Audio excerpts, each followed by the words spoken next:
got some time before my lessons and household obligations kick in, and I thought I would take the time to play with this lovely throw rug here in the living room. No, I thought I would take the time to maybe create a little online lesson here for anybody who's a subscriber or is finding me in their feed. Hey, welcome to Office Hours, where I basically handle some Q&A from anybody who's interested in asking questions and piercing the veil of anonymity that exists here on the internet. And also, it's a great way for me to kind of give some maybe remedial advice to anybody who's appreciated the work that I've done over the last, 5 years here on with my channel. Now, granted, I tend to focus on Grateful Dead music as a way of reaching out to people. But I must say that I find that that music is incredible. Don't get me wrong. It's an essential part of my world. But there is no substitute for blues when we're talking about how to approach the instrument and what to do. So today, I thought I would start by talking about that and maybe creating a little loop and talking about how you can effectively learn how to play changes by playing blues. Now, it doesn't have to. We're not going to do a complex like jazz blues with any kind of wacky chords to it. We're just going to do a little this kind of thing. 1, 2, 3, 4.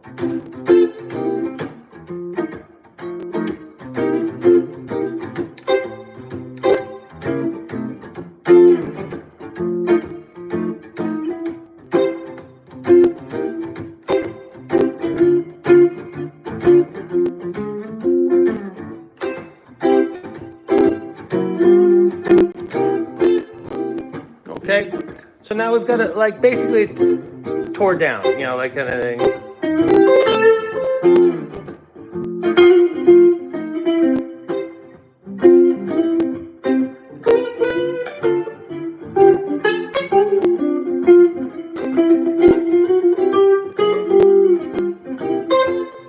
Okay, so let's examine what we're up against. We're in the key of C.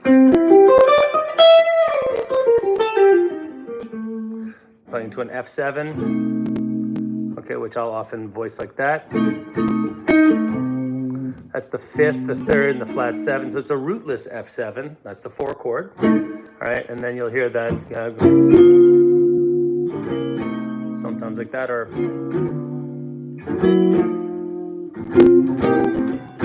now while the 1 chord is wildly out of tune. While the 1 chord is often presented as being a dominant 7th, I tend to advise students to treat it like it's a major chord, which it is, where the flat 7th is an option, but only on a temporary basis. It's kind of like I tend to apply the flat 7 at the end of the line. And this will help you generate a little tension in your work. Sorry, let's get this a little bit more like that. Here we go, a little bit more of the guitar in the shot. And so the idea being that we're going to be playing this. See this back move here with the index finger to get to the 6th there. Most players, right? We come up playing. So our index finger is going to be inhabiting the 8th fret largely. No bueno. I need you to start thinking about things as being like you can reach back there. All right, we create this brighter sound.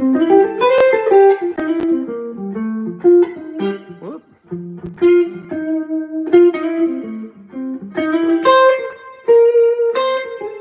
So you may have heard that what I just did was I basically did a little mix of major pentatonic. Okay, and then I came back here and grabbed some minor pentatonic C, or you could look at it like F7.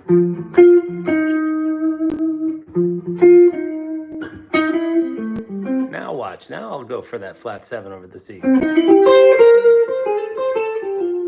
Okay, so let's see how that works.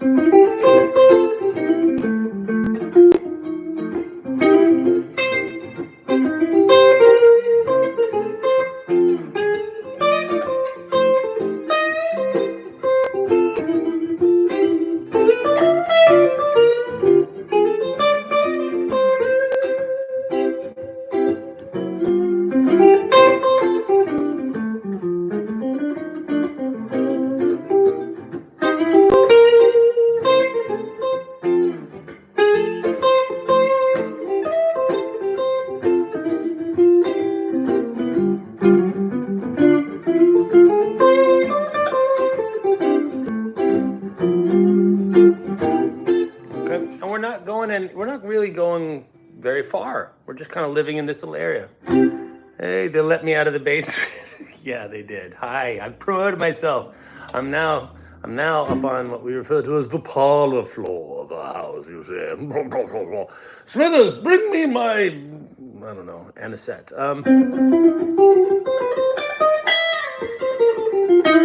So we're going to be inhabiting like our position 1 here, and you saw me probably go like, and then come here to play the 4 chord, right?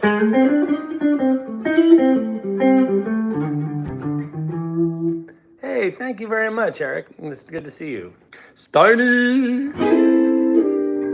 All right, so we've got some ground to cover that isn't that complex. What I want you to do is try to think about playing, we're just here. Now you see how I'm bending up to the full major third. You could do that from the 2. Or hammer up like, right? And you're hearing flat 3 to 3. Root 6, rev root. And I'm kind of living squarely in that major pentatonic area. All I'm doing is adding that flat third, and that's what gives it that kind of bright, open, bluesy, but not. Okay, which is a nice sound. It's just, I feel like most people know that, right? So I try not to dwell on it. I play a lot of it. But what you lose there is defining the chord changes, and that's really where the thrust of most of my online and in-person tutelage is towards teaching students how to make the changes sound audible by what they're playing. So if I play without any backing track, we can all kind of hear that C triad, right? Even if it's a little out of tune. I'm not sure what's going on. My guitars are acting funny. All right, so you'll hear me do that, but don't worry, you could always revert back to your knuckle dragging rock and roll ways.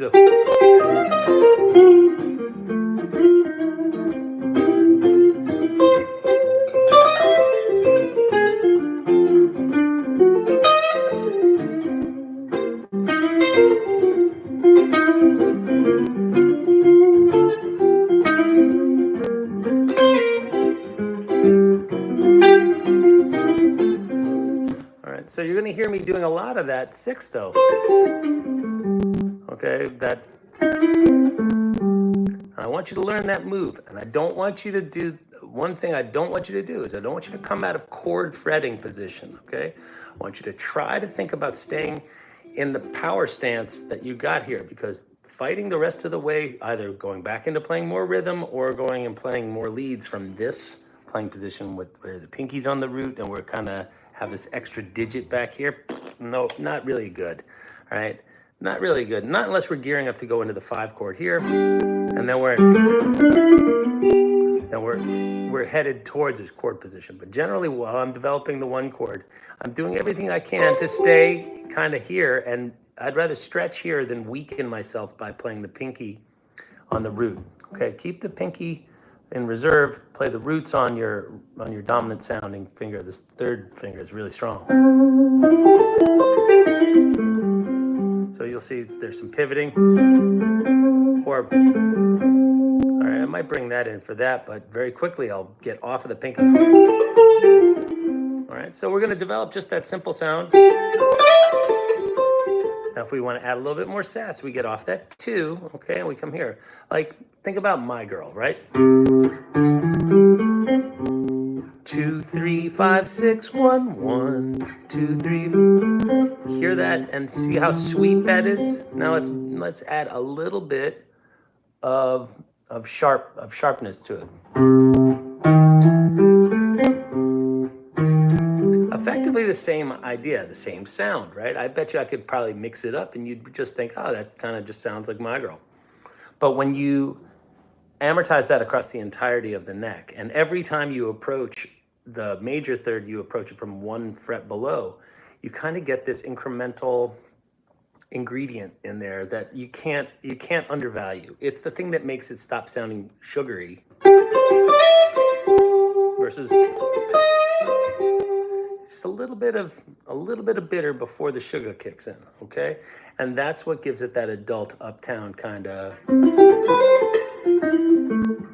All right, that and the neck pickup and a little bit too much reverb, the whole thing starts to sound kind of smoky and very, very good blues, okay? That's my idea. So if you can get that.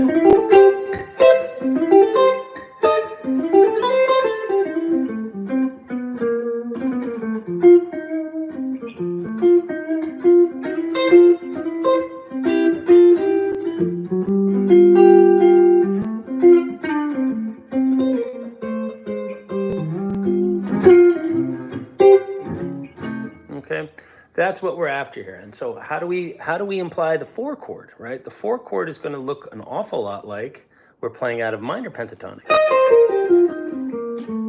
But we're just going to add that one note.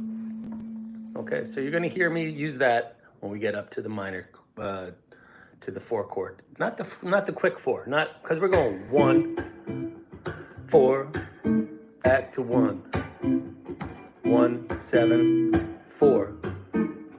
4, back to 1, up to 5, 4.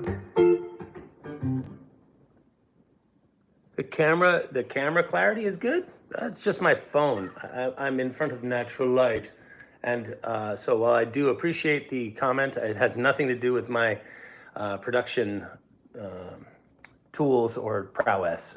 I am sadly still back in the Stone Age. It's just I'm in a nicer part of our cave today. Okay, there's actual sunlight here, though I do have the shades drawn, so no prying eyes can view me doing this. Thank you for chiming in, though. All right, so let's talk about alternating from that major pentatonic sound to a minor. Over the 4 chord, try the trick of playing just a minor pentatonic like you were raised doing, when we play, kind of, typical blues stuff. So.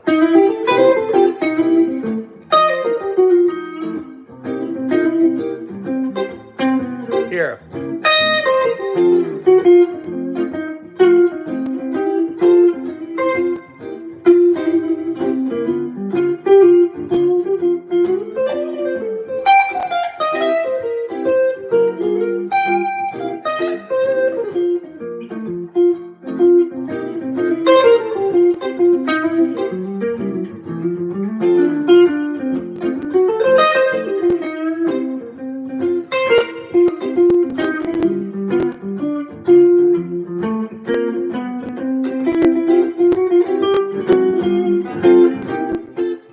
Okay, so I'm booking around a little bit, but nothing too major. The idea though is that over top of that 4 chord, one way we could look at that is if we were playing, you might have seen me do that as the voicing of my 4 chord with the C and the bass.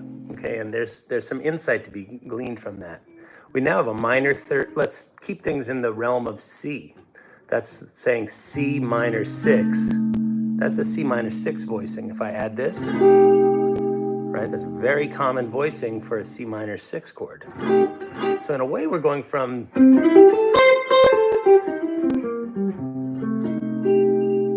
All right, we can assume the sound of the C minor 6. What is C minor 6? We're going to be playing C Dorian. All right, and lo and behold, that little. I'll do that, right?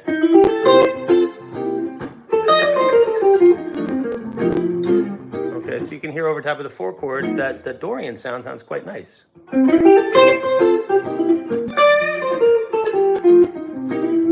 And that way, when we get off of that flat third and come back into the major third, we kind of tell a little story.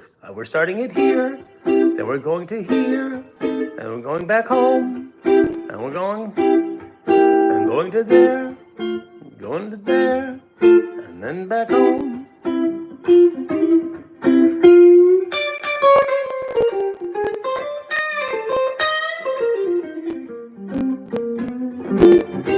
And if you can't make these changes sound, if you can't make the guitar effectively pronounce those changes, right, without the backing tracks, we need to add more content to your lines, right? The notes have to be a deliberate choice, all right, on deliberate beats in order to spell out the sound of the four chord, right? So if we're thinking about what notes are integral to the four chord, we want the 1, the 3, the 5, and the flat 7. So we can look at like that kind of sound. Okay, so what am I doing? I have the middle finger on the root and I'm going.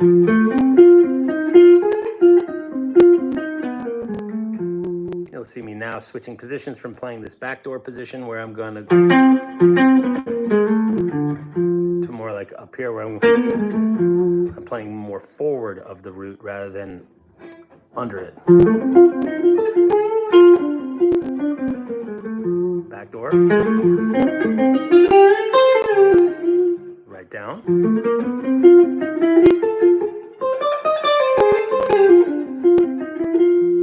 And then front.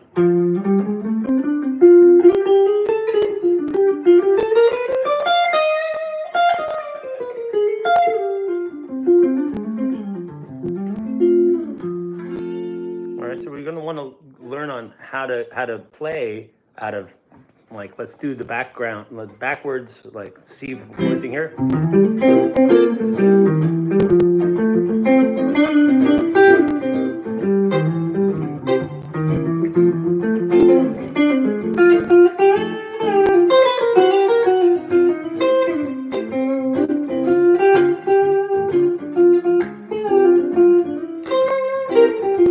Right under it.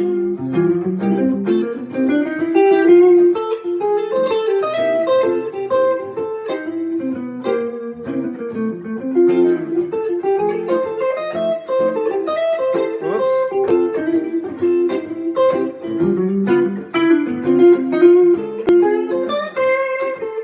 Let's play front doors, okay?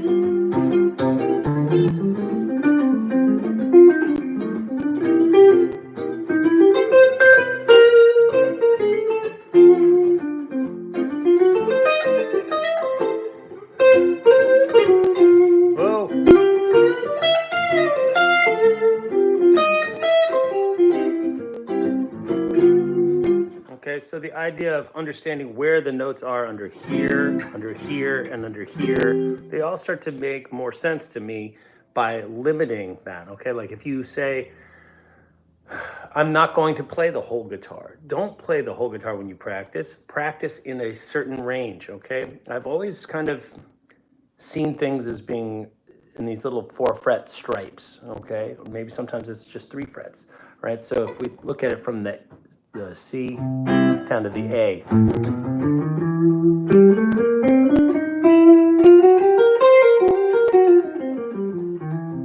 Let's sing that.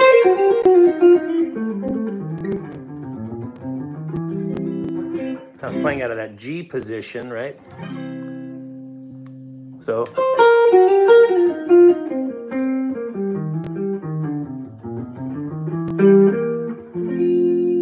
Okay, now the 4 chords here.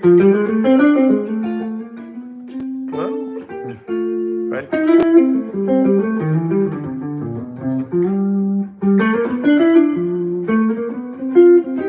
Okay, so try to stay there. I guess the 5 chord is the hard one to find there. Really.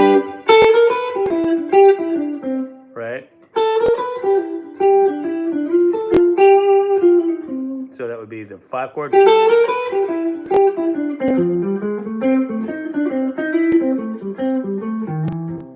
Don't practice too many positions, right? The whole point is depth of knowledge, not breadth of knowledge.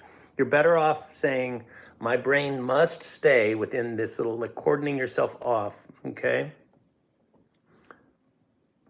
Yeah, so you've got to learn to keep it simple. That's true. I agree. So, I mean, I think of it as simple in that I'm not all over the place. I'm kind of funneling my attention to this small area of the neck. Then I'll funnel it to this small area of the neck.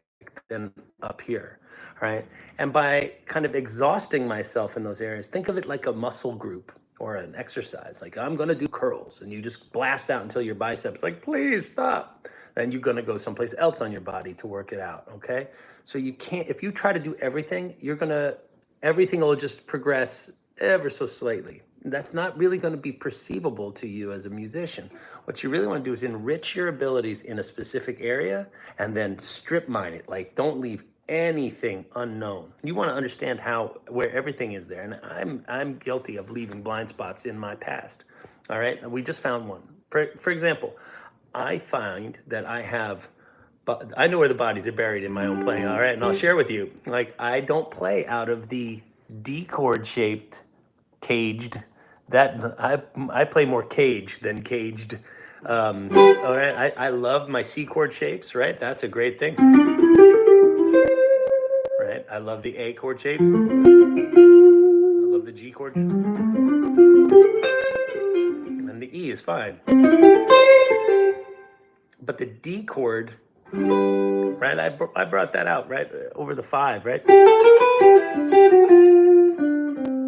Right. I'm weak there, I think, even just grabbing that voicing is kind of tough. Like, I don't play that. I tend to do that. And then all of a sudden it starts to feel like the top half of a C chord voicing, right? Rather than, yeah. You can see right now I'm fumbling with that whole like, okay? So look, if you know what you're weak at, then just go off into your corner, bone up, and then, represent. You'll always be asymmetrical. You're never going to be this perfectly formed superhero on the guitar. But that's not a reason to just leave those concepts behind. Okay, so I'm playing here, in case you can't see what I'm doing. This is like the root, and this is our flat 7. And this is our flat 5. This is just a lick I learned, I think, from Tony Rice.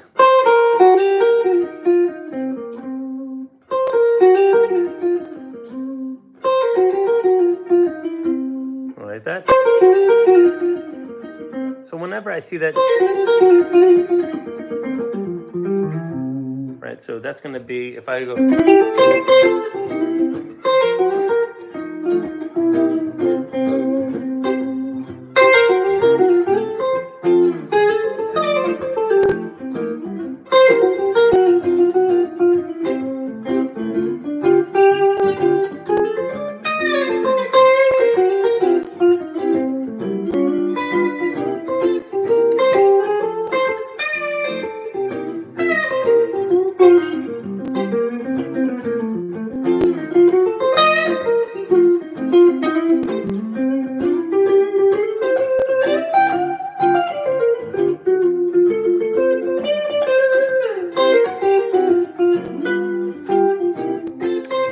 okay, so that little Tony Rice lick is super helpful for this understanding of where the C chord is, starting from the high E string.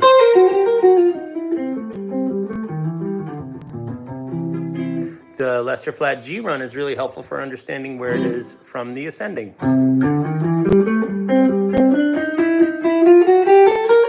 So we've got chromatically ascending from the 3rd up to the 5th, and from the 6th up to the root.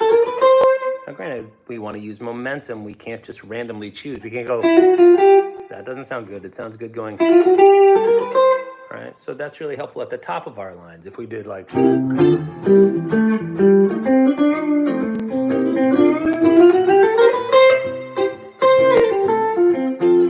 right.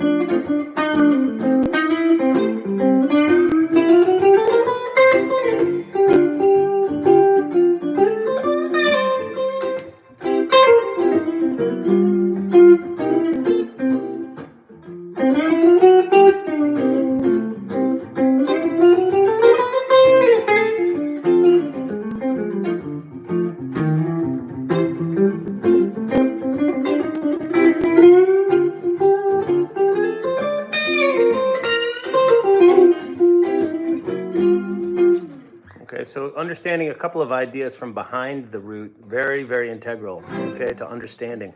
Don't exhaust too soon. You got to keep going, okay? So what's happening here? We've got, okay, so we're basically taking the triad and bringing it,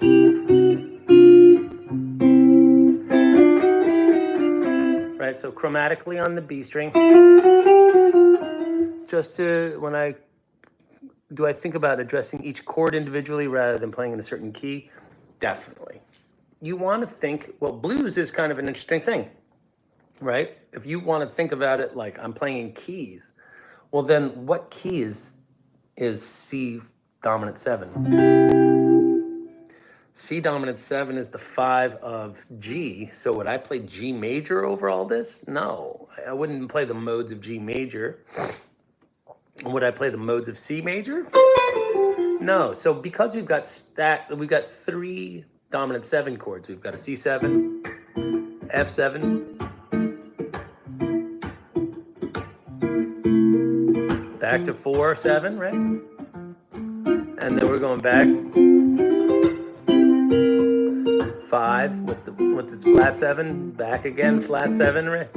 So we've got this kind of system baked into the blues where we treat each chord like it's a 5 chord. So we could theoretically play C mixolydian and then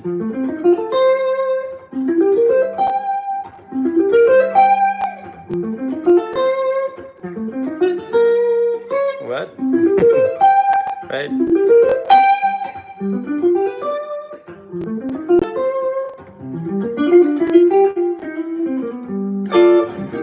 Okay, but that gets boring. Okay, that's just saying you have 1, 3, 5, 2, 6, flat 7 all available to you at all points in time over all 3 chords. So we get to develop those ideas. All right, but the trick is changing to the 3rd on the downbeat. So if we're going like this,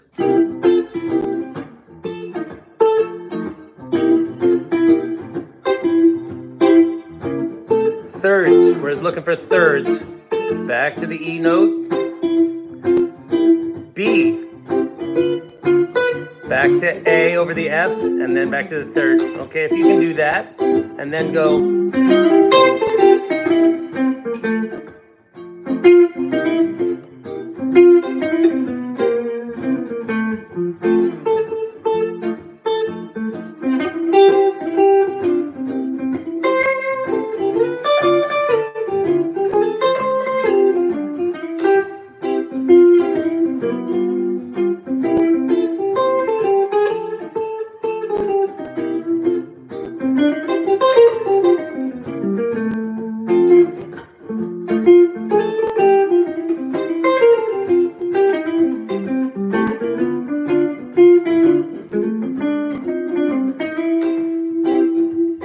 So on those strong beats, I'm always referencing the 3rd or getting up to it.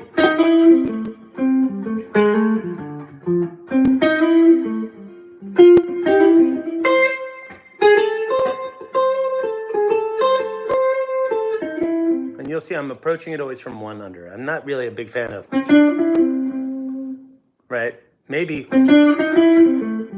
right? If I jump the gun and get up to the 2 early, I'll add the. Now,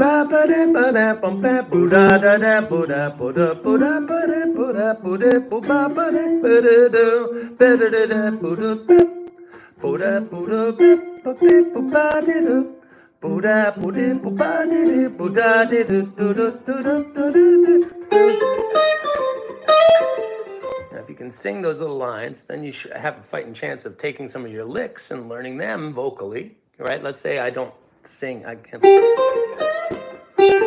So this is a kind of a sweet move. We can go over the C chord and then do over top of the 4 chord, right?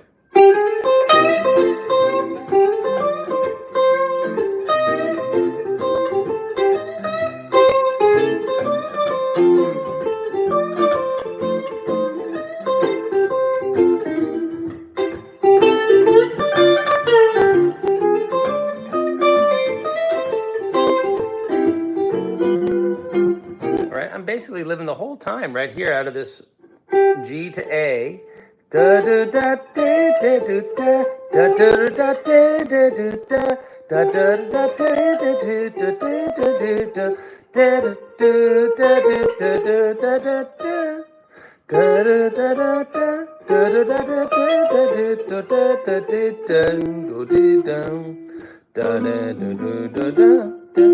That should be.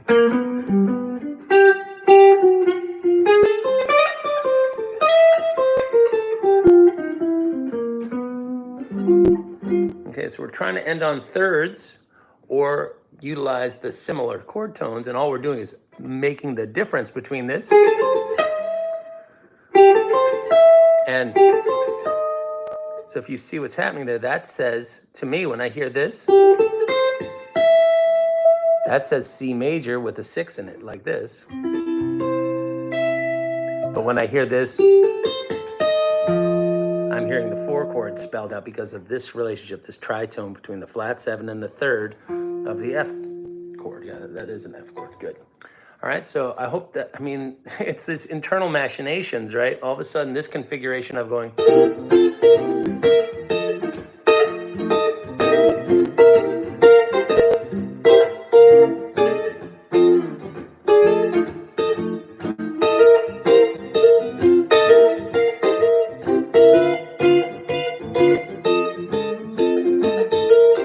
Okay, if you can't see those little tritones moving and spelling out the chords C, then to F, back to C. Okay, so what you want to do is not just play those 2 notes and go dee, dee, although that's pretty cool. Like when horns do that, they'll go to ba-ba-da, ba-ba-da, ba-da-da, right? So that's happening. Da-da, ba-da-da, da-ba-da, ba-da-da, right? So we want to maybe think about a way to harness those ideas.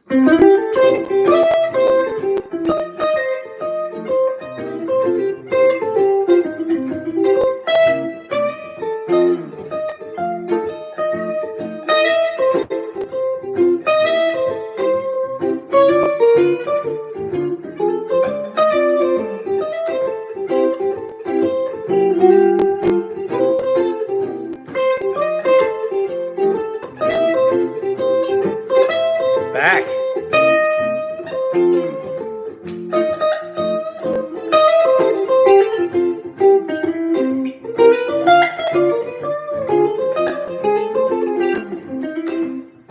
Okay, so if you're not seeing the 5 chord being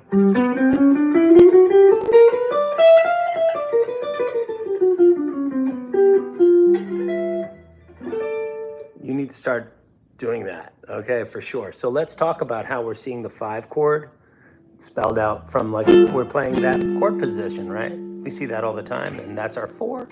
It's really easy to just connect the dots between the 1, the 3, and the 5 like this. Right? And now we have the option of going and playing the 6 up to the root, or just skipping that 6 and going and just really hammering home the dominant sound. Okay, and the idea is that if we take away a note here, that means we can build in groups of 4 that will go into the next position. So instead of going,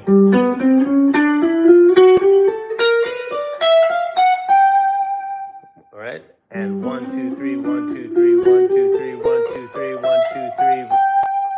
Okay.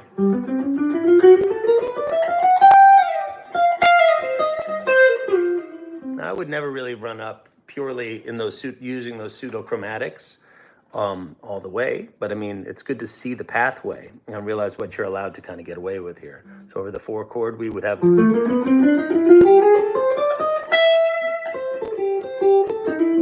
All right, so that was leading us from the 4.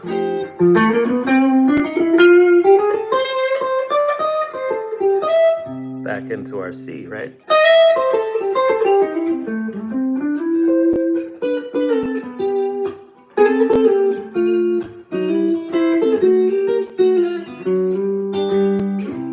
Okay, C is just a great key on the guitar.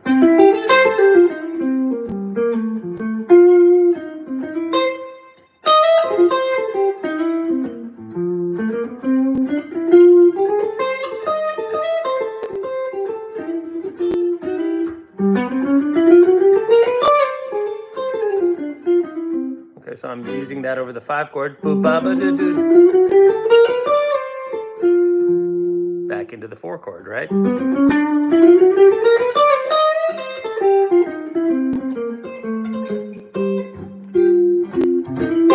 Okay, so look, keeping it, this isn't simple, but it's like you'll see how when I'm practicing a concept, I keep going, I keep going, I keep going. I'm relentless, all right? The point is, even if you feel like you're repeating yourself, that's okay. Reps are an important part of getting buff. Now, granted, you can't tell by my Ichabod Crane physique, but I do understand a little bit about repetitive behavior, being a lifelong beneficiary of a slight tick of the old OCD, right? This being my primary beneficiary, I think, right? My household was opulent and it was filled with some love and an ample amount of violence and volume. There was never any danger of poverty. I grew up very, very comfortable, okay, northern New Jersey. But one of the things that definitely happened was my parents started fighting right around in a way that was very obvious to me around the time that I got into guitar. And so there was a lot of unrest in the house. And one of the things my parents did for me was they built like this little bomb shelter in the in the cellar, and the room was encased within the on a concrete slab and never touched any of the other walls. So it was basically this hermetically sealed blast room for me. And so I was allowed to go and practice guitar down there. And so consequently, I would spend an inordinate amount of time. And it was a dusty old little hole in the ground. So my mom never wanted to go down there, and my dad, he just, he would come down there just to kind of tell me to play like some R&B. He always loved it when I would do those. He loved that kind of shit. All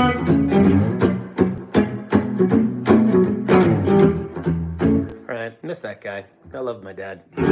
He was an awful person in a lot of ways, and in other ways, let's just say there's some conflicted emotions about it, but I'm not really that conflicted. I took the bad along with the good and just decided to focus on the good stuff.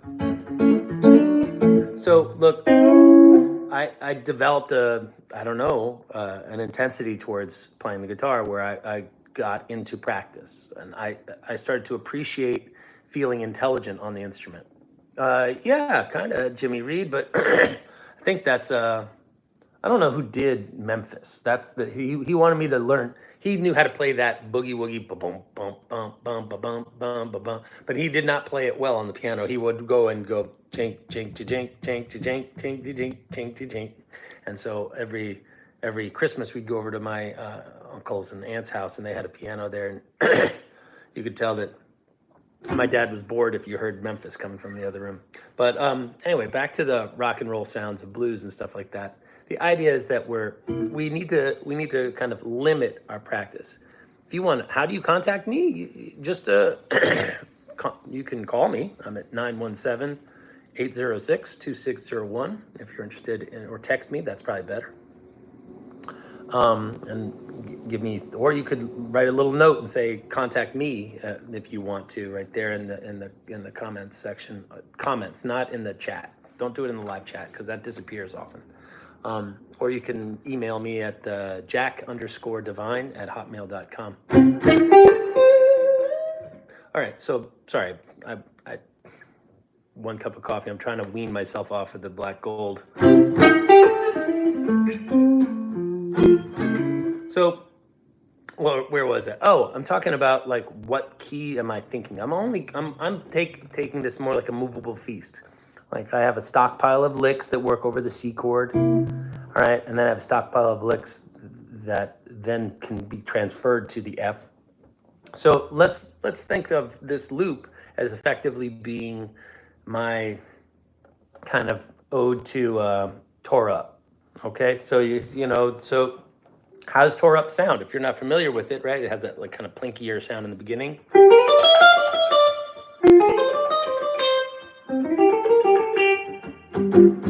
Ever since you've been gone, I lay awake the whole night long. Ever since you've been gone,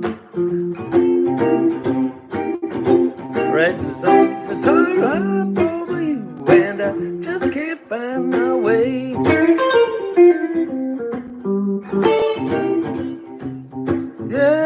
Yeah, tore up. Well, what are we doing there? We're playing the same lick, G.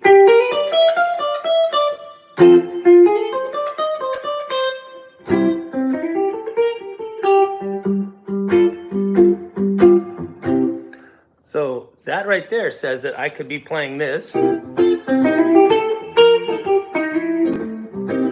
The only problem is that line is too long to handle that first little pump. So I've got a little extra difference in my loop to tore up, which actually just stays on the C. Ever since you've been gone, I stay awake all night long.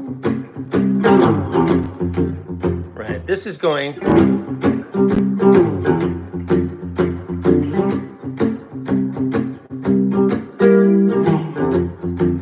So it just gives us more chances to kind of pivot back and forth between the four. But by and large, the proof of the theorem is still there, right? We're playing. So that's root, flat 3, 3, 5, 6, and flat 7. 1, 2, 3, 4, 5, 6 notes, right? And that's a lot of notes, okay? So if we're playing 6 notes over each of the 3 chords, we can make up lots of licks with those 6 notes, right? Now, what note am I missing in there? Yeah, 1, 2, 3, the 2. Right, so, I mean, the 2 is kind of an NPC, right? It's very valid, but it doesn't do much over top of the root, okay? It's not wrong, right? And over top of the 4 chord, again, equally non-committal. Okay, and over top of the 5 chord.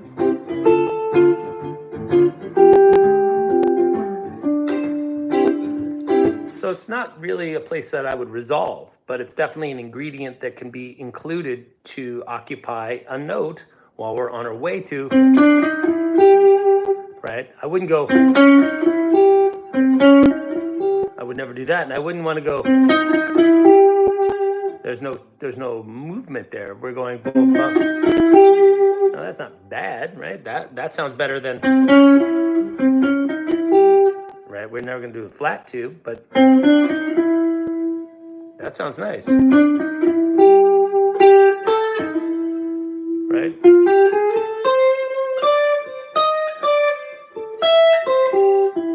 That is literally how slow I started playing blues.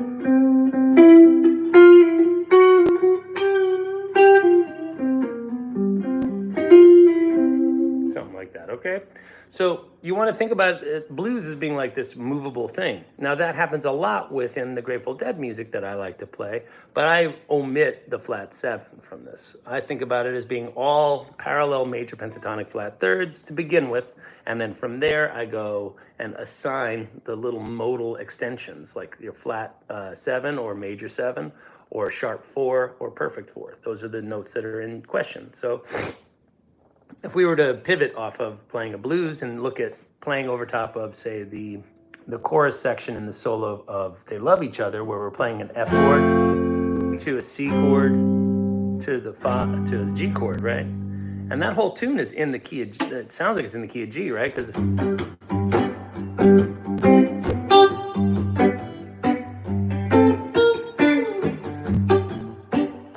all right, it looks like it's going from a G to the G's 4. But what's really happening is it's that weird Grateful Dead universe where we're playing out of the 5 chord, and that's the 1 chord. And that can be evidenced in the sound that Garcia adopts when he solos over that chord. He goes as...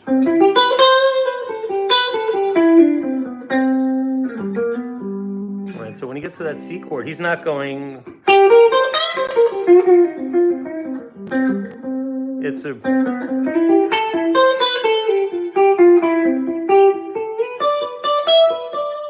Oddly enough, even though that is the 5 chord, the melody focuses on the 6 and the 5. 5, 6, 5. 3, 5, 5, 6, root 6, 5. And then you hear, you know.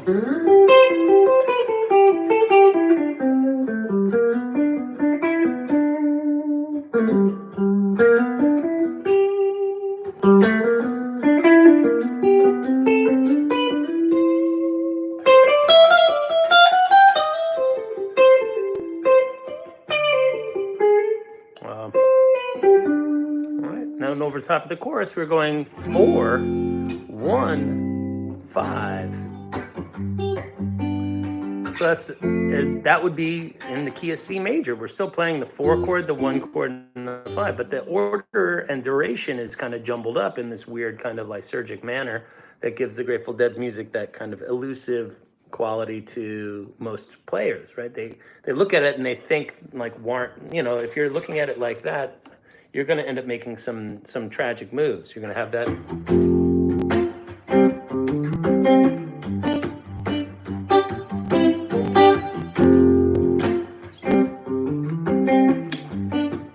So if you try to treat that like it's a G blues, right, you're going to go.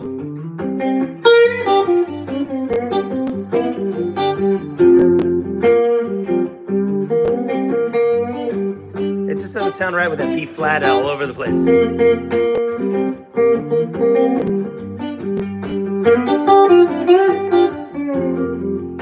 It only sounds right when we end up.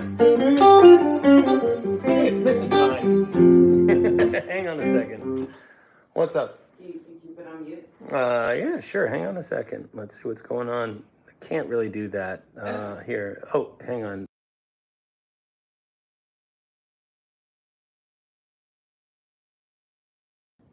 Sorry about that. Domestic bliss intrudes. So, so the idea of playing those hard blues over top of that doesn't really work so well. So what I found, I heard Jerome doing was that he was playing the basically F, G, C, and then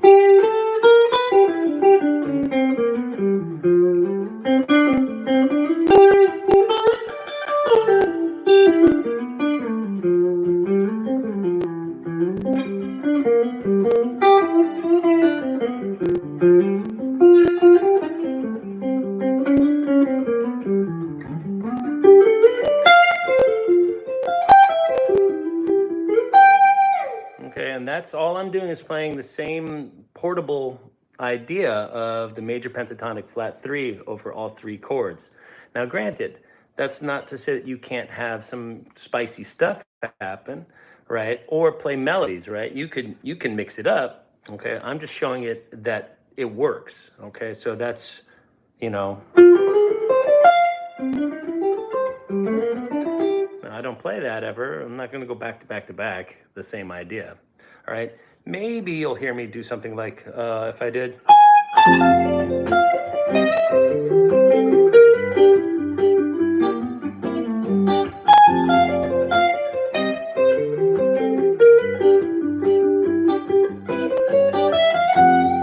shit, that was yucky. But you can see that I'm playing the same idea.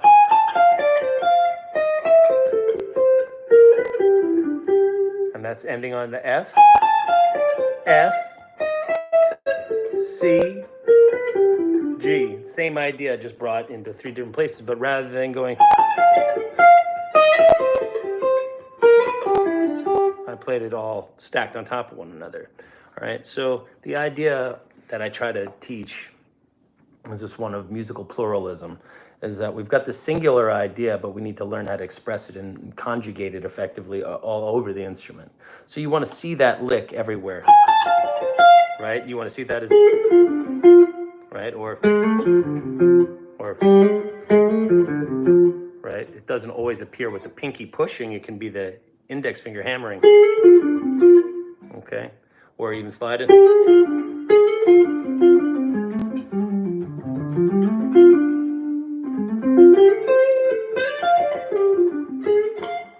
That's what gives it that sweet, bright sound, okay?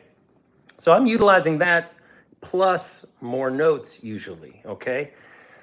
But without that undercarriage of that, without the infrastructure of that, right? Those bones, that's what supports all 3 major chords. Why? Well, each one of those chords sustains a 1, 3, 5, it's 6, and the 2. Okay, so the 2 is the 9. All right, so that's going to be that kind of NPC character, right? So that's the D relative to the C blues that we're playing over, right? And so we need that note to have the yes, oh no, no. Okay, so you're asking if you're asking Eric, if you're asking in they love each other, would I throw in minor pentatonic licks over top of the F chord? The answer is no. Hard no. No. Because look at where that puts your flat 3 over the F chord. That puts it on these awful notes that are just not really. So let's try it and see if it works, okay? Because it starts on an F, right? That's, yeah, okay, so here we go, Eric. So if we look at F, C, all right, so here's the F with a minor third.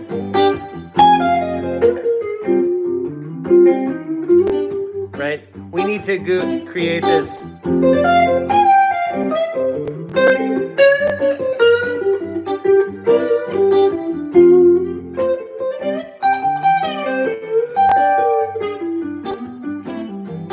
F, C, G.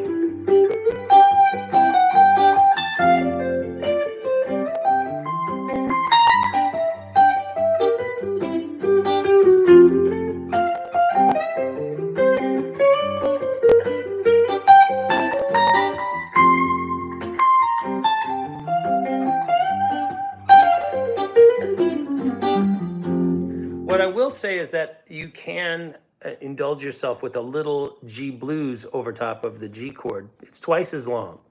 So we've got 1, 2, 3, 4, 1, 2, 3, 4, 1, 2, 3, 4, 2, 2, 3, 4. Now what you can do is make the separation along the second half of that G and treat it like this.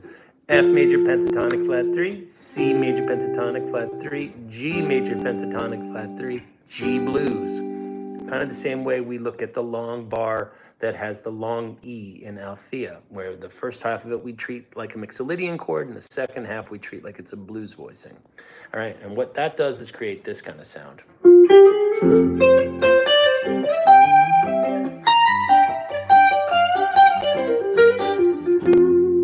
Okay, so that was F major pentatonic flat 3, C major pentatonic flat 3, and then G major pentatonic flat 3, and then G blues, and then making our way down from G blues to F major pentatonic flat 3. Okay, 1, 2, 3.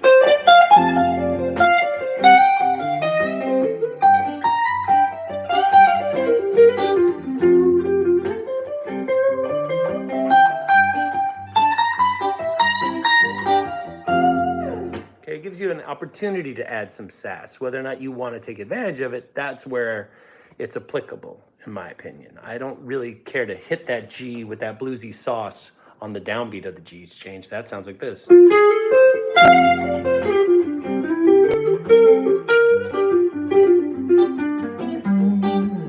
I don't really bring it in right away. I prefer to hear it.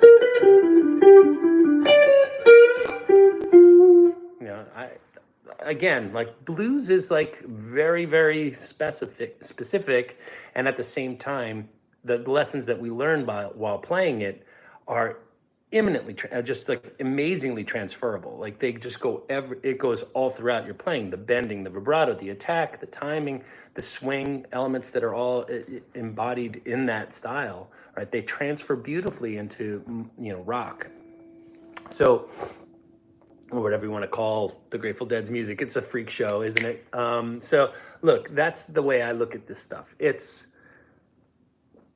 really, really important that you understand that the system is moving around on the guitar, and it isn't this stationary thing like, oh, I'm going to play C major over all of this. Yes, you could do that. I could play F effectively. I would still be playing more chordally, though. My tendency is not to sit there and stay in one place and go, right? That's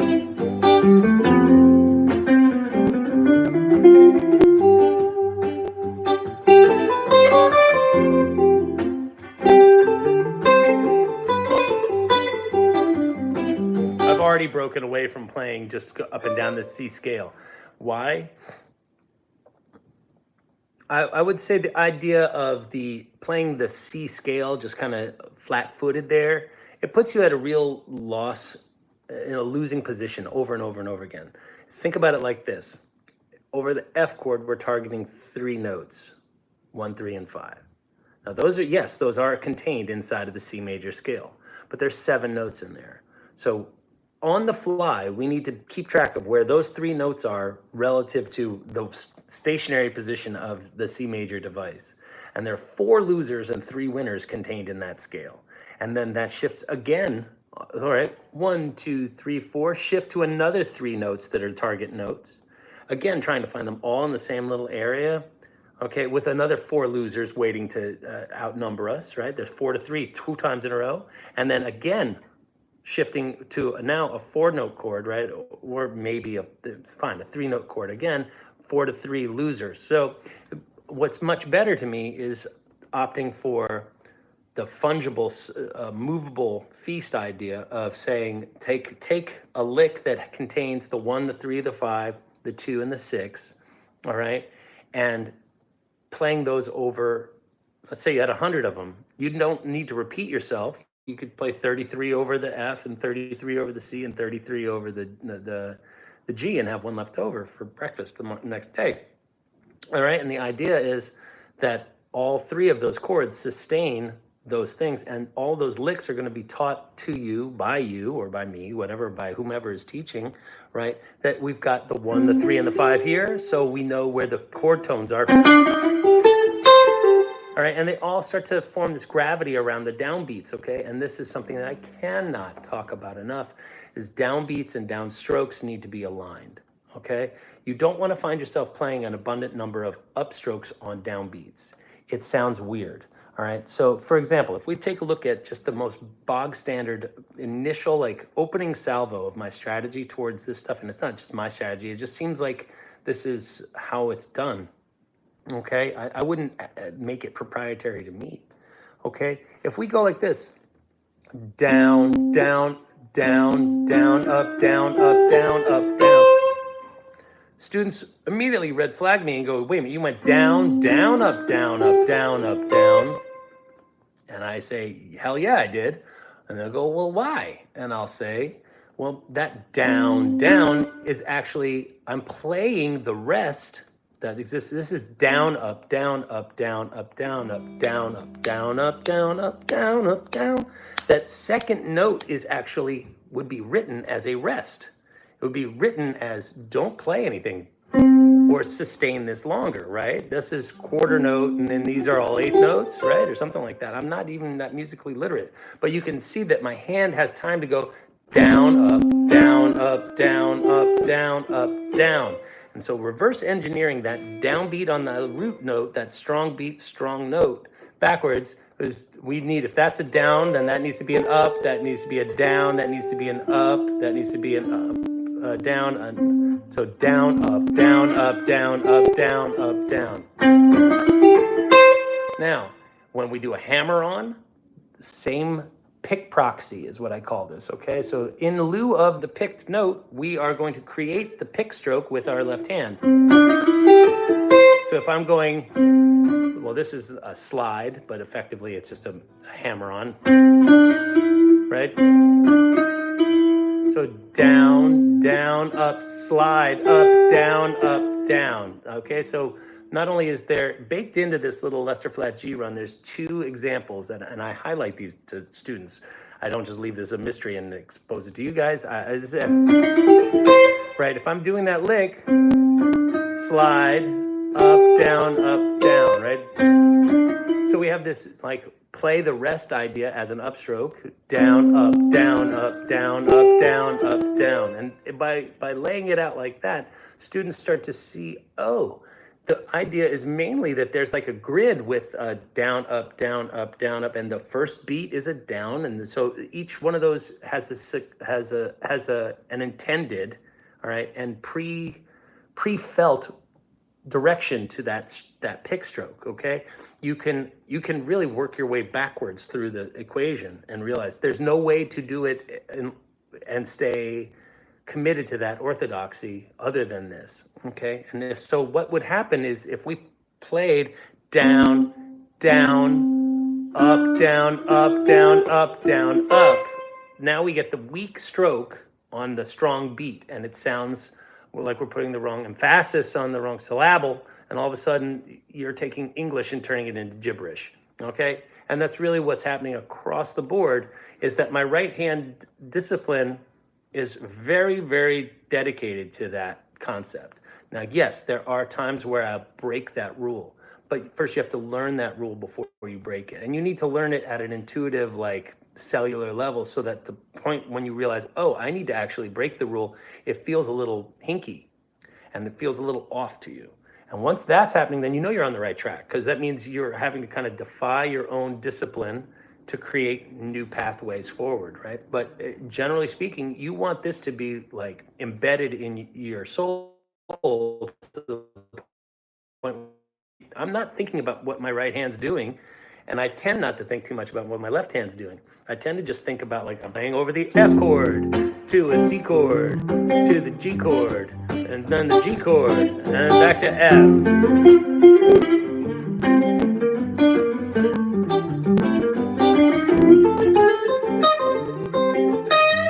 Now, granted, I'm sucking a big fat wiener right there, but okay, I can't be perfect. But the idea is I tend not to think about stuff. I was sitting there thinking, here, show them how you can play when you don't think. Of course, it sounded mediocre.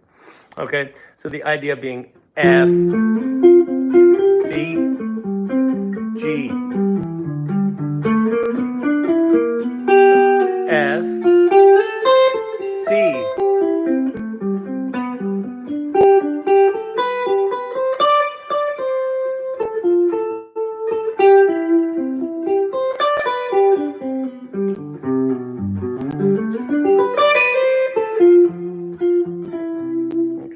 and as you get better and you start to play more, you start to understand more intuitively where the progression is going. Okay, that's kind of, you know, a pathway that I tend to exploit, right? So if you guys don't know your arpeggios, that's probably the next move after we learn these shapes and the what I call the four horsemen licks, or the pasta licks, or the Mount Rushmore licks, or the tent pole licks. These 4 or 5 ideas that bounce around and expand and contract to create the kind of base camp for my playing. And then from there, those pentatonics, we add and pepper accordingly. So if we were playing a tune like I Know You Rider or something like that, we would be looking at going like, let's get rid of that boost. We don't need the boost on there. There we go. 1.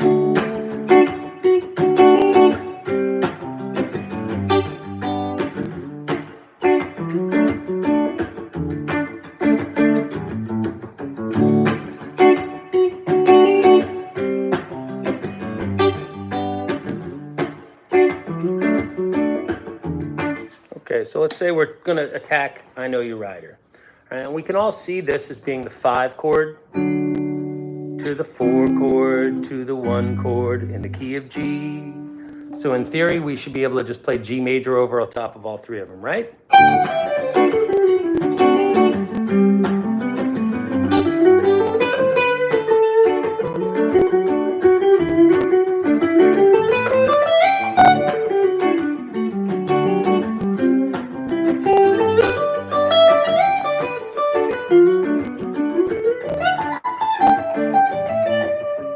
And yes, you can, but you'll notice there were some notes in there that lacked a little direction, and that's because I got stuck playing in that trap that everybody asks for.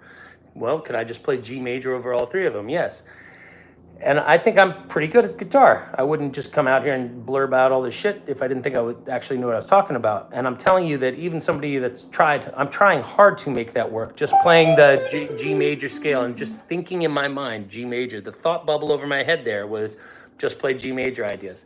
And as the time wore on, and it becomes more of a struggle than thinking, play D major pentatonic flat 3, C major pentatonic flat 3, This is complex stuff to play live. How would it be possible to concentrate? Because after a while, you aren't thinking about it. You're learning a new language effectively. That's Jerry Garcia did not have to think about how to sound like Jerry Garcia, right? He just is Jerry Garcia. This is just like he doesn't have to get dressed up in a Jerry Garcia costume to look like Jerry Garcia, and consequently, conversely, well, actually, he doesn't have to change who he is. So whatever he was, right? But I'm not him. I had to learn how to kind of ape his approach. And the closest I can do in terms of prescribing to others who are interested in learning how to sound like that guy is to think about it along these terms. Now, back to what you were saying, what do you do when you're live and there's, let's say you're sober, or to quote you, have a couple of hits of acid bouncing around inside that dome? Let go. That is the only advice I have, is you should not be thinking while you're on the bandstand. If you don't know it by the time you got up there, then you shouldn't have gotten up there to play. All right? And I mean, you can, or unless you're prepared to wipe out, that's fine too. Like, they're brave souls. I am kind of conceited and vain, and I don't like to go up and make a public fool of myself. I tend to like to be very well prepared, over prepared, and then I under focus. I deliberately try to. The worst thing that happens is that first two songs for me, where I'm thinking and I'm analyzing, and that is the worst feeling. That feels like I'm walking around with a doo-doo in my diaper. The thing that I like is the feeling of the music is playing me and I'm playing the music, and the whole thing is just kind of this flotsam and jetsam, and I'm part of something much bigger than my little bag of tricks. That's the most fun I have all night. Is I've never played that before. How did that come out of me? Whoa, that's like a surprise. Surprises are awesome, okay? Especially as you grow older and are more jaded and more exposed to your own shenanigans, right? So is it quite complex? Initially it might be, but the truth is it's actually a much simpler strategy. Is just to look for roots or thirds or fifths and base lines off of them, and store those lines in your hard drive, and kind of use them as the foundational building blocks for this language. All right. Now, again, the understanding is that they don't stay in their definitive. I'm 100% following the chords the way I would if I was playing rhythm. Yes. Okay. That's the question. So I'm not going to keep this. I don't play rhythm like this. And I don't want you to play licks.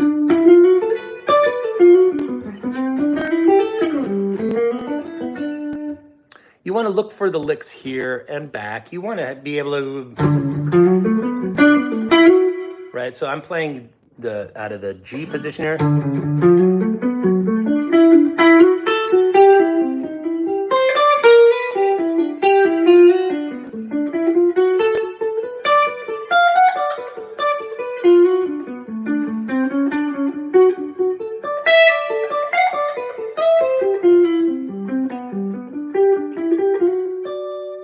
You can start to hear the chords come out of those clusters of notes.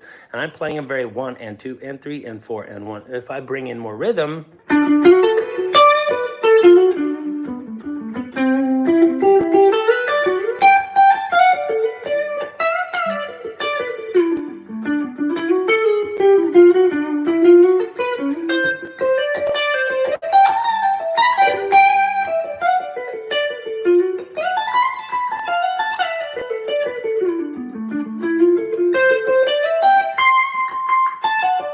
that kind of thing. So, sorry, I don't need to just I'm not trying to show off. I'm just saying I think about the shapes, but I don't play them back to back to back. I might be thinking about this for one, into that one, then into, and then now I'm in a D shape. Now I'm in an E shape. A little D shape. A shape, back to an E. Okay, so I'm definitely thinking out of chord shapes all the time, but I also don't just think of them as chord shapes. I think of them as arpeggio shapes. All right, I think of them as scale shapes. There are some scales happening, like if I'm going,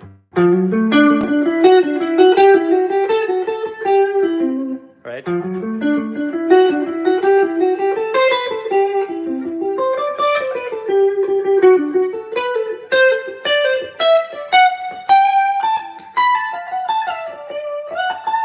I did that ascending, I'm thinking,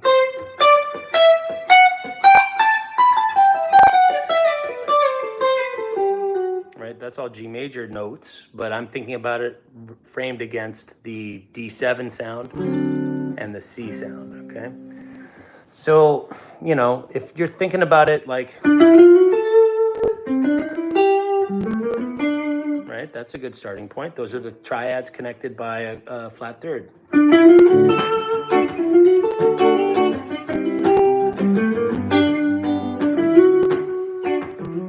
Right, try it up here.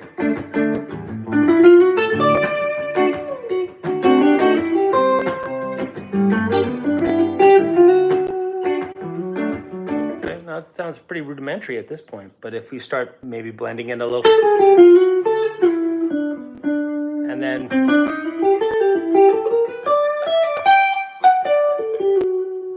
right, so that would be,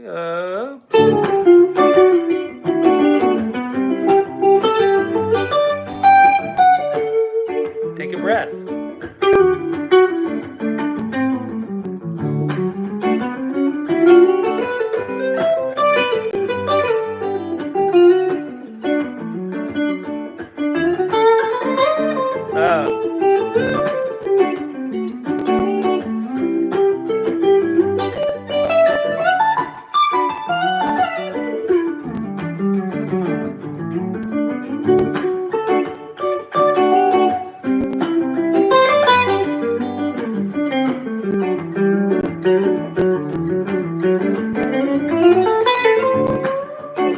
And every now and again you get kind of stuck. I'm thinking now, I'm not really playing, okay? It's tough to let go and teach at the same time because you have to make sure, oh shit, am I doing this? I do stupid things as opposed to taking risks based on feelings, right? So if you ask me to revert back to the question, yeah, it's complex. You need to woodshed, but you don't have to woodshed over the progression, all right, to build up that stockpile of licks. You could just be building out of just if you took just like a simple G chord and just did that. Like if you did just.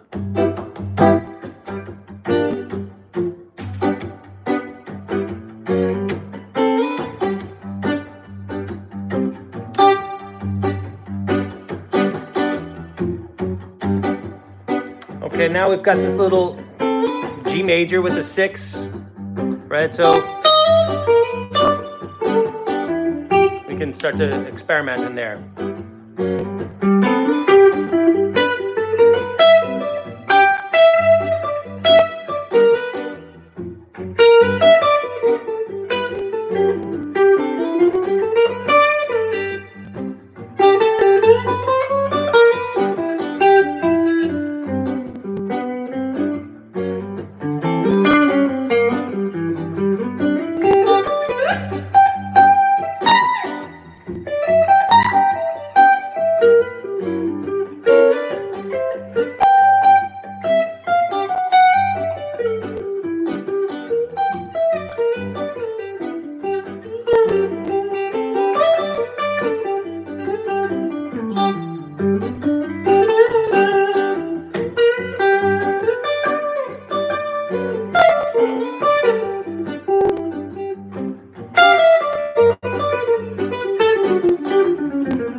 Okay, and pretty soon we started to, keep regurgitating, keep playing over top of them until we get more confident with some of those ideas and licks, and that basically finds me with the foundation of that major pentatonic flat 3 sound, and that does really benefit me everywhere I go. That's like a core knowledge. Okay, it's just like a basic skill. All right, at this point, and I don't really think about it too much. I just kind of assign it to major chords until I can figure out, well, does it benefit from having any of the modal extensions? Okay, so when you think about the 3 major chords, let's take the key of G. There are 3 major chords, right? There's the G, there's the 1, the 4, and the 5. So that's the G, the C, and the D. And each of those have a major scale associated with. The Lydian and the Mixolydian are both major scales. So stop using the term major scale, because that's fucking confusing. You want to think about it as being the Ionian, or the Lydian, or the Mixolydian, right? You're thinking about which major scale, not the major scale. That's just my advice, right? So we've got these three major chords. We've got these three minor chords, right? You've got the 2, the 3, and the 6. In the middle of the seesaw that balances these guys out is that weird AC-doocy non-binary chord, that seventh mode that can be used as we can treat it as like a minor 7 flat 5, or it could be seen as a dominant chord played off its third with a ninth. And that kind of duality of that chord is really wonderful to exploit, and we can talk about that at a later date. But the idea of balancing these ideas and seeing the major chords all sharing the intervals 1, 2, 3, 5, and 6 is an essential skill. And then all we do is think about the differentiating factors between the 1, the 4, and the 5, being that the 1 has a perfect fourth and a major seventh, all right? The 5 has a perfect fourth and a flat seventh, not a minor seventh. A minor seventh is a chord, not an interval. Don't call it a minor seventh, it's a flat seventh, okay? And the tricky one is the Lydian sound, which has a major seventh but a raised fourth, okay? And the cool thing about that, there's a mnemonic that's pretty easy to remember, is that the Lydian is the fourth mode, and it's the one with the raised fourth. So you can always remember it's the same pattern as the major scale mode 1, not major scale mode 5, okay? And taking the Ionian pattern and raising the fourth degree one little notch is what makes it sound Lydian, okay? So now we've got these three major scales. And by the way, embedded inside of the three minor scales, the Dorian, Phrygian, and Aeolian, is the minor pentatonic, okay? And that's going to be 1, minor 3, 5, flat 7, flat 3, and 4, okay? And just like we add the flat third to these three to make it kind of more groovy, we add the flat 5 to these three. And now we've got, again, this system, this kind of seesaw that balances the minor chords and the major chords with that weird guy in the middle. And we can talk about that at a later date, that minor 7 flat 5 or half diminished sound. It's an essential tool to understand how to coax the most out of certain sounds, for sure. It's kind of a special teams player, in my opinion, but it's definitely an important player, okay? And if I was going to think about the breakdown about which of these is the most important, okay, obviously you need to know modes 1 and 5. In my opinion, modes 1 and 5 are the more important of those three. If I had to give a gold medal and then a bronze medal and then a silver and then a bronze, it would go for me, learn mode 1, mode 5, mode 4, in that order. It's fine, okay? Doesn't really matter though. They come in, you could just go 1, 4, 5, and they're very similar. And similarly over here, I rarely use the Phrygian sound. I just don't. I like the Dorian and I like the Aeolian. I'm so sorry I missed that comment. How do I see comments here in this? Because my iPad is woefully out of date. Let's see whether or not I can get to YouTube here. Sorry, that looked like it was a meaningful question. Pardon me while I come over here and see if I can get at this. I'm supposed to meet my contractor to talk about the flood in the basement, which is why I'm up here in the first place. Ugh, so annoying. Okay, pardon me. Normally this thing likes to come up with the audio going. Let's see if I can make that happen. Okay, so here we go. So this complex stuff to play live, how would it be possible to concentrate and remember if you were high on acid weed back in the 70s? Like I said, this isn't really what's happening. This is going to sound odd. That isn't really what's happening while you're playing. It becomes kind of a found knowledge. Oh, Eric says relative major and minor are relative flat 3 and flat 5, correct? Yes. Okay, so the extra note that we're talking about, okay, over the major chords is if we're doing 1, 3, 5, flat 6, root 2, right? Then we're gonna go. Books about music. You know, honestly, I don't really. I mean, I love reading. I honestly, I'm a groupie, I guess. I love reading biographies and autobiographies and accounts and historical fictions. Well, not historical fictions, but historical retellings of the foundational elements of bands. I also loved, like, one of my favorite things was, just kind of listening to the Beatles records in order and following their recording vis-a-vis the studio like notes that were taken. I think that the lab coats that were in charge of the Beatles were actually writing down who played what and what they used and all those. So when I was getting into learning how to do engineering and production, I really remembered what I read there, and that was just like that was hours of fun just to listen on headphones. And even though those mixes were originally mono, the stereo ones with the hard panning, totally formative for me. I don't really read a lot of books about music. I tend to think about learning about music through my ears. And consequently, I am at a disadvantage because you know, I don't mind hearing or reading people talking about their process and how they go about doing it. Do I ever use A mixolydian and then B mixolydian, or just different key? Okay, you can definitely do that. It can happen, although I tend not to. But if we were going to be thinking about, you see, like a good example of playing A mixolydian and then B mixolydian doesn't really exist in my mind. If we were taking a look at something like, I mean, you might be able to find a use for it if we were doing like a big river or something. So if we're doing I follow that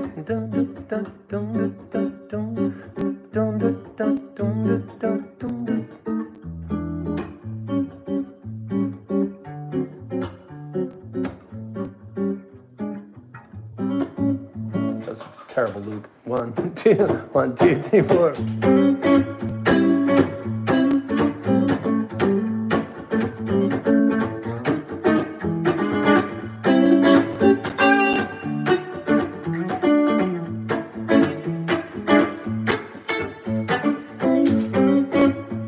So over top of that first A chord, I might be thinking,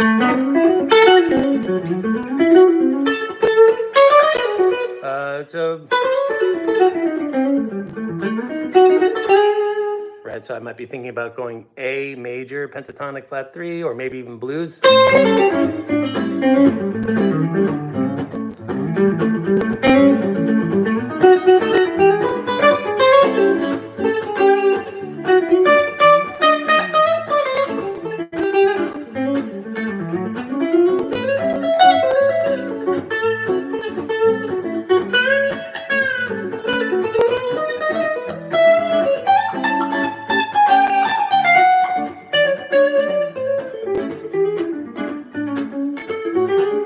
Okay, that's kind of humming, right? It's kind of fast. So, boom, bum, bum, bum, ba, ba, dee, da, dee,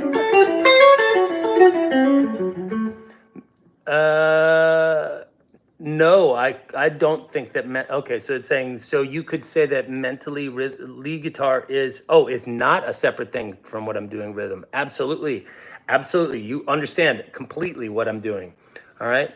It's like another level of abstraction from the chords. It's just like higher orbit. I wouldn't necessarily assign a term that like evaluation, because great rhythm is arguably more moving to anybody. The way Jerry played over Big River always mystified me. It always sounded like more than just blues improv. Not sure why. Well, I mean, it is. He kind of does this weird hyperchromatic kind of thing a lot. He goes.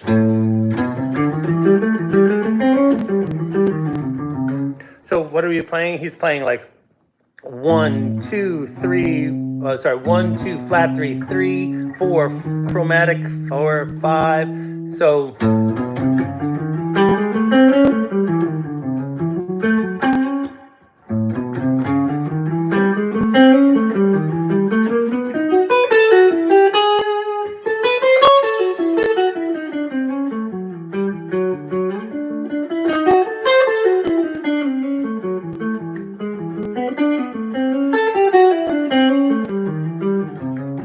Okay, so that's what's happening, but it's happening really fast. Like.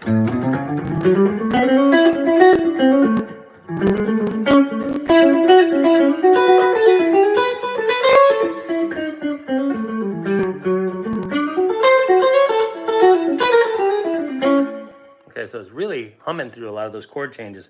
But if you can imply them slowly, right? So maybe you want to take it down a little notch and go 1, 2, 1, 2, 3, 4.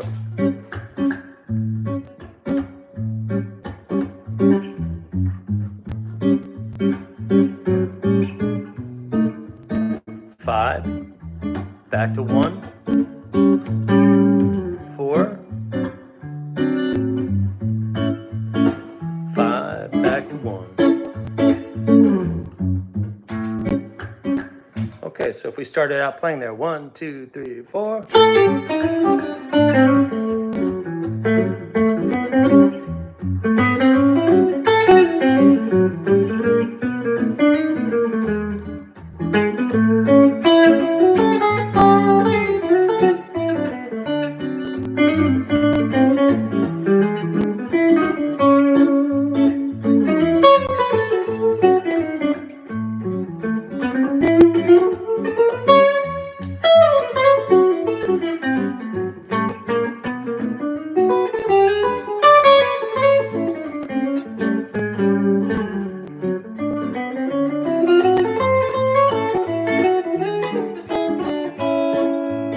You tell yourself that story enough times slow, and you can start to speed it up.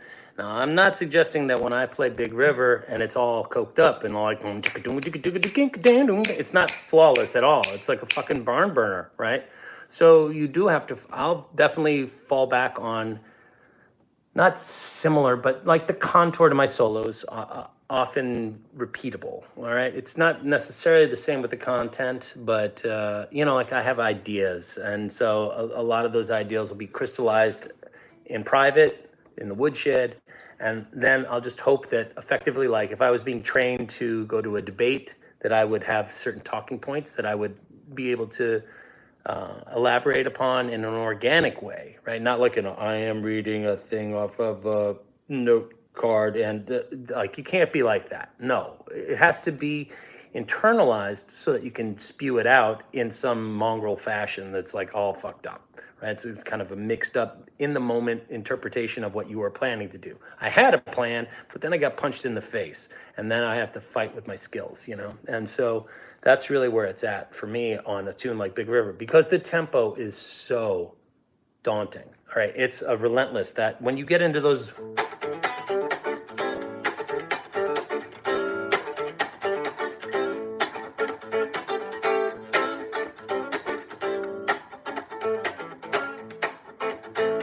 What did you say about John Mayer? Do you understand the John Mayer chords?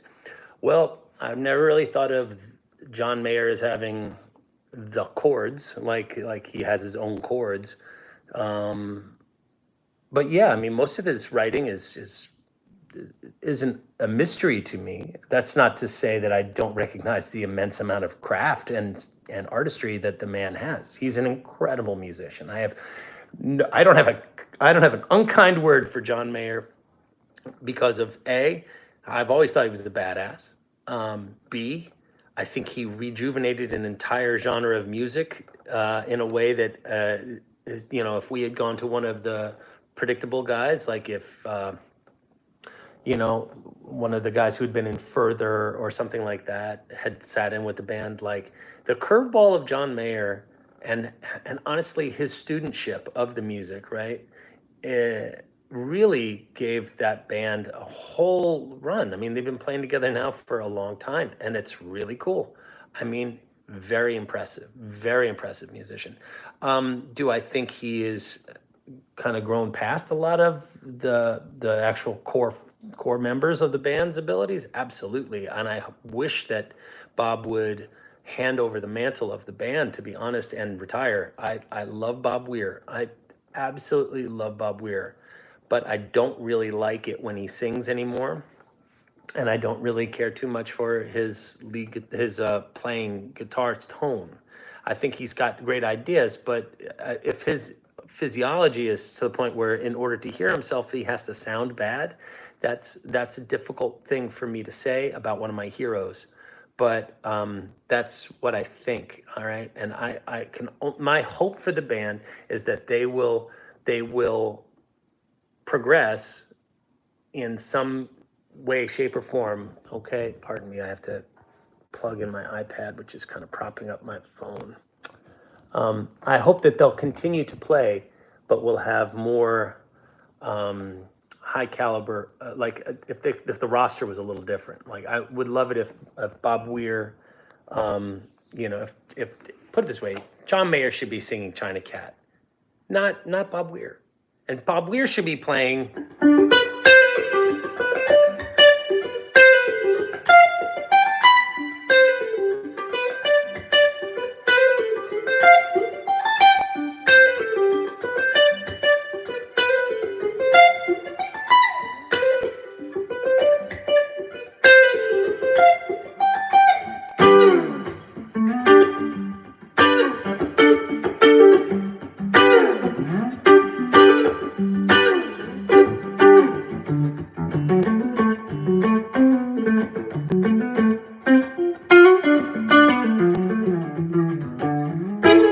Was it? I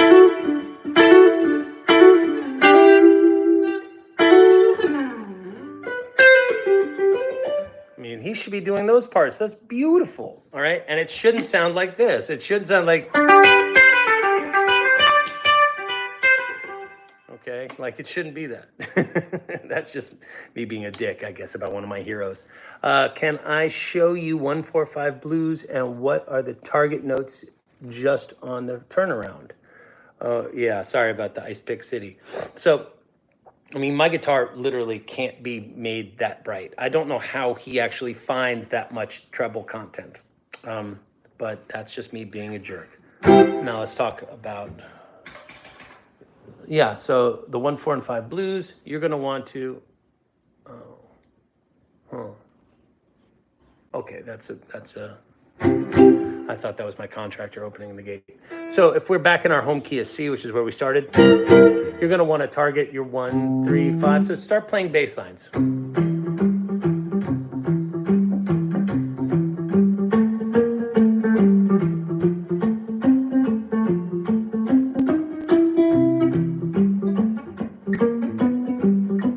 Right, so try just getting this 1, like 1, 3, 5, 1, 3, 5, 1, 3, 5, like that. So now watch, you'll see that I add in the 6 and then finally the flat 7. Hey Eric, I'll see you later, okay buddy? Thanks for stopping by. So as we come up to the 4 chord, we're looking at the same. Back. 5. All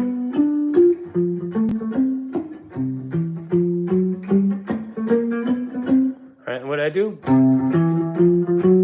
5, 1. So during the, you could think about the turnaround as being, a lot of people think, okay, so there is no standard turnaround really, but a lot of times it's dun, so it'd be like root, flat 7, 4, minor 4, and then back to 1. All right, and sometimes they'll do 1, flat 7, 4, diminished. Sometimes they'll do ba ba da. There's a ba ba ba ba. It's got a weird non-committal sound in the middle, and then to the 5, and sometimes it's boom ba dum ba boom ba boom ba dum ba boom ba boom boom ba boom boom. So that's the most basic one right there, is just seeing that as being 1, 4, 1, 4, and 5. So that would mean you're going.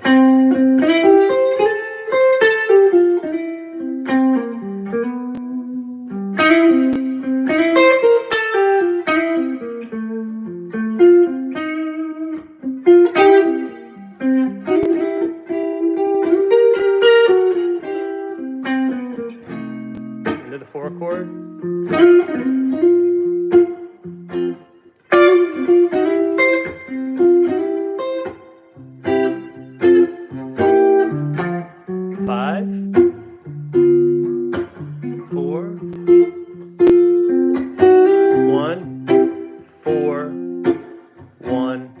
To 5.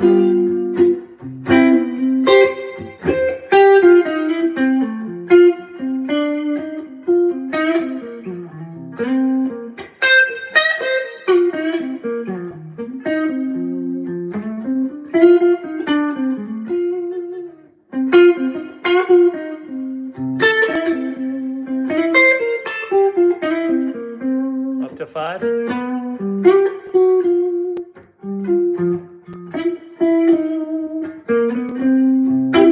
4, 1, 5.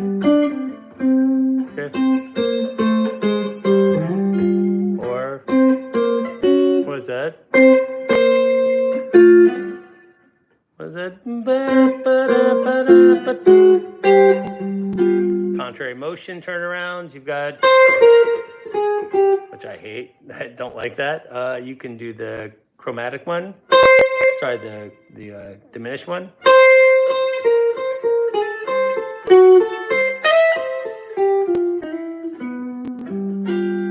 Right.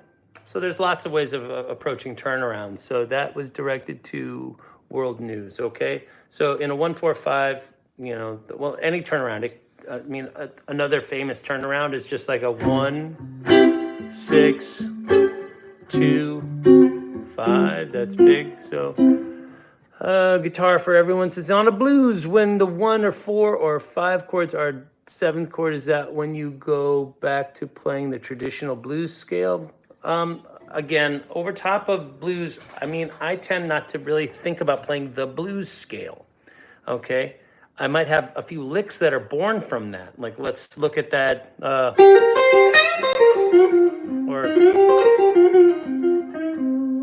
Right? That's like a very common starting point. But what am I really thinking? That's kind of like a diversion until I get to the 4 chord, right? So if I'm going, right, I'm playing into changes more than I'm playing a series of licks that are born out of a blues scale. And I'm certainly not thinking about going, right? I definitely don't say, oh, I'm over C. Now I'm over F.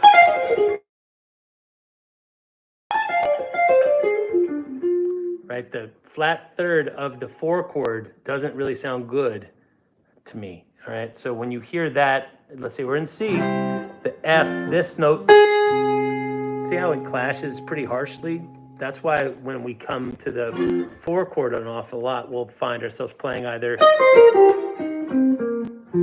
right, like the minor pentatonic of the home key. Or you could think about it more like this, like outlining the arpeggio of.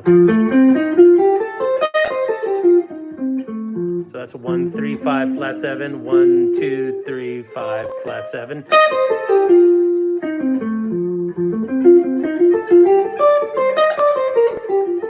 So when you're doing that,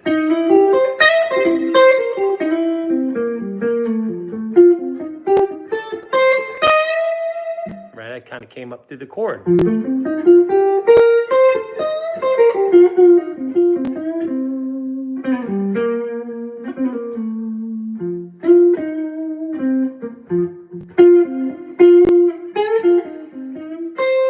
So that's about the most you'll hear me hit a flat 3 of over the 4 chord. I'll go. Little gliss, right, or bend.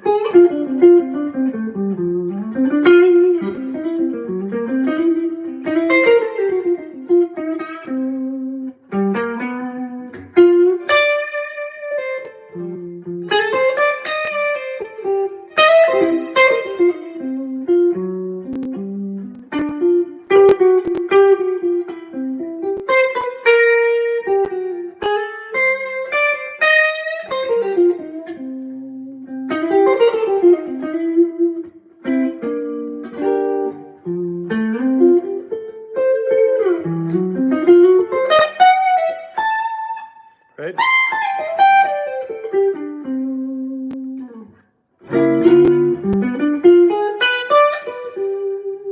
I don't know. I don't really care too much for some of the fancier stuff that I see a lot of the online educators talk about. And that's not to say that it's not correct or doable. It's just I don't really hear those sounds in my soul. So I don't really pursue a lot of the more uptown concepts that like Robin Ford or other more jazz sophisticates will approach. So I'm definitely not just a pure roots player that just plays licks and stuff like that. What in the 4 chord is the flat 3 clashing with? Well, to me, all right, the overarching tones that sound nice over all three chords, right? This is not one of them. It doesn't work well over the root. It doesn't sound good over top of there, and it doesn't. All right, now that's not to say it can't be incorporated. All right, there's no wrong notes really in my mind. It's just you're on the note for too long. All right, so like if you think you're going to be able to use the flat 3 of the 4 chord effectively, let's try it. Okay, so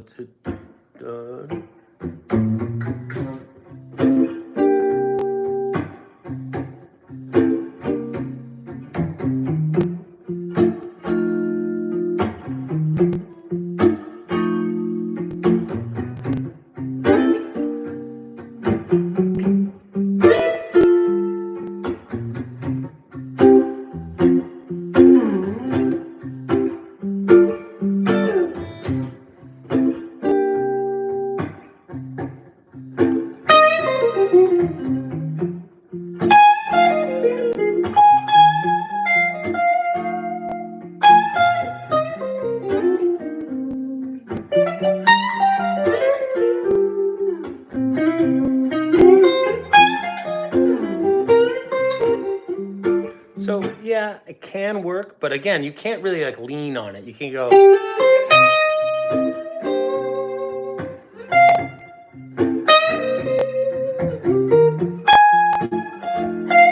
I just don't really care for it too much. I tend to think about the sounding much better on the actual third. So.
Okay, and that's a different kind of vibe than some of the other blues that I've approached, but it's a nice one just the same.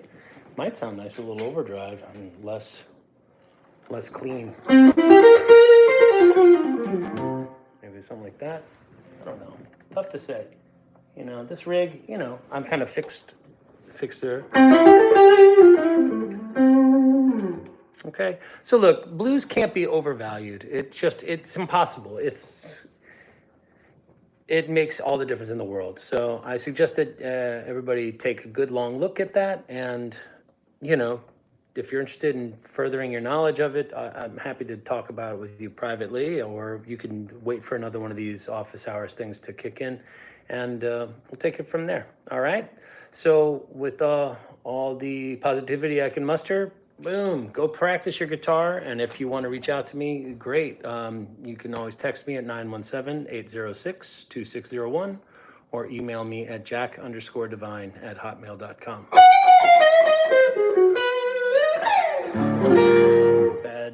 Bad music. Bye-bye.